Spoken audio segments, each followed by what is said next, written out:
This is a set you have never owned is the only clue that Crazipar would give me towards the contents of this box. Kraz sent me more fan mail. Only a few months ago he sent me Phono 1.0 and the parts required to build Insecticus, which is insane. If you aren't familiar with who Crazipar is, they're a good friend of the channel and I go over who they are in this video, and this video, and this video. Long story short, they helped out a lot, especially with the recent Hero Series 6 where they provide some of the voices. I think that's what they're most known for. They also built a lot of Hero Series mocks, and yeah, they have helped fill in a few of the gaps in my Hero Factory collection, and this looks like it's the next step. I have to be very careful about how I'm opening this, because there are addresses on pretty much every side of this. I have to mention that Kraz lives in America. So this has come a long way, as did the previous packages. In the previous video, I knew what the content of the boxes were, apart from the parts to build Insecticus, which I had an insane reaction over, but I didn't record it. At the time I thought it would be embarrassing, and Kraz was just so excited for me to have those pieces. In this time he's directly said he can't wait to see my reaction, so he doesn't know I'm actually recording this live, but I'm gonna do it. When I think of sets I haven't owned, my mind goes to Phono Bike and the Dropship, which are way too big to fit in a box like this. Phono XL, Breeze 5, if I'm not mistaken, and anything from Invasion from Below. And there is a reason that I avoided that line, and Kraz knows it. I have to cover this because of the amount of addresses on it, but looking straight behind it,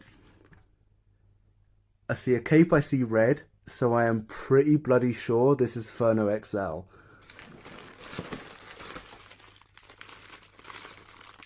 Oh my goodness. It's certainly packaged very well, and looking at the picture of Phono XL on it, I don't know why the number 44,000 or 44000 sounds familiar to me. I'm not sure if that's something to do with Bricklink or something with the set itself, but that seems way too familiar, relating to Phono XL. I've been eyeing Phono XL since I first knew Bricklink existed. Bricklink being a website where you can buy basically sets that are retired. And that would have been around 2021 that I've withheld from buying this. I almost got a bootleg one from AliExpress. That was about 2 or 3 years ago. But now, I have the official one. I forgot to say, Kraz sent this as sort of a belated Christmas gift, which is a fantastic idea. As soon as I found out he sent me something, I gave him access to the original cancelled 2019 Hero Series 6 Purge the Asylum, which has been released to the public once before for a few days, 5 years ago. He seemed incredibly eager to see it, and without actually sending him something back, which I can't afford to do, that's the most that I could give him. I'm going to get to work building this. Looking up the instructions for this set, since it didn't come with any, it turns out I was right, 44000 Phono XL. That's probably the nerdiest Hero Factory knowledge I know. Bricklink orders aren't built equal. Pretty much everyone that I've received or bought has had a piece missing. And in this case, it is the short grey piece right there used to build the second part of Phono's weapon. It looks like I've got everything else here. The flamey bits, the side parts, but no grey piece. I used them all building the rest of the figure. Luckily, I know where I can find one of those pieces. So it will be a day for me, but mere seconds for you in the video, and I will be right back. Okay, so it's just this one little piece that I can't put on here because the grey piece is actually too small. You see this part is struggling to get on as well. That's a piece that I can get tomorrow. Other than that, Phono XL looks fantastic. It's actually way taller than I thought it would be.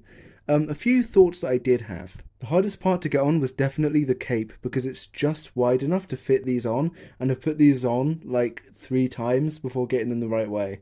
Also, it's great to see them repurposing Black Phantom's pieces for these little shoulder pads, but I'm not sure how I feel about them. Or actually how I feel about the arms being connected to the back. It makes them look very hunched, but also it kind of works. Even if this weapon was fully completed properly at this point, I'm not sure how I would feel about it because it seems a little mix-matched. This is pretty cool though, even if it's like 2 separate sides. Body pieces on the legs is a very cool decision. So this Phono XL, I am going to message Kraz right now. I think he's just messaged me. Here he is, I finally own Phono XL. What you're seeing is the first time I am laying hands on Phono XL. after God knows how long.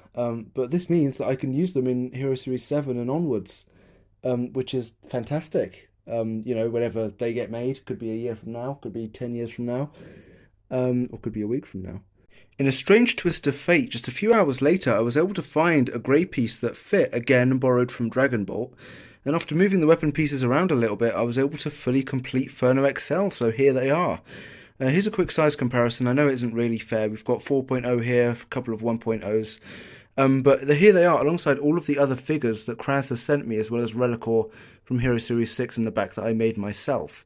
So there we are. I didn't actually expect to have a full Furno XL today, but I finally do. This is such a massive thing to cross off the list. It's just incredible.